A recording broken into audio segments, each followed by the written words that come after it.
Hello everyone and welcome to another episode of Deep Driving. Let's get deep. How many of you are familiar with movies that focus on artificial intelligence?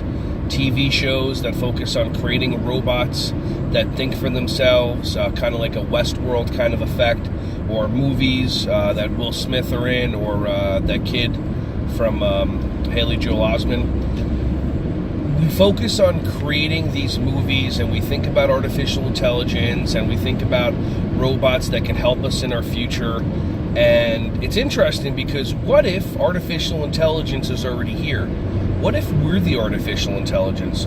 What if we're the robots that are designed a certain way with viruses that sneak into our minds, like viruses of procrastination, viruses of self-doubt, viruses of disconnecting love from other people because at one point we were hurt for something, viruses of eliminating our self-expression, the virus of a comfort zone. It's amazing. We do this to ourselves. So are we too proud as human beings, and are our egos too great to even assume that we are the actual artificial intelligence that we've been seeking? Because we think we have free will, and most of you know, especially when you're looking at that ice cream or that cookie that you're not supposed to eat because you told yourself that, how much free will goes out the window. Just think about that.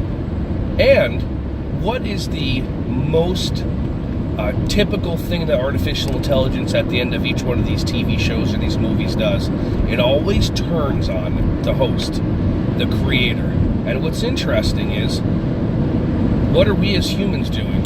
We're turning on our planet. Not everyone, but a lot of the people in charge.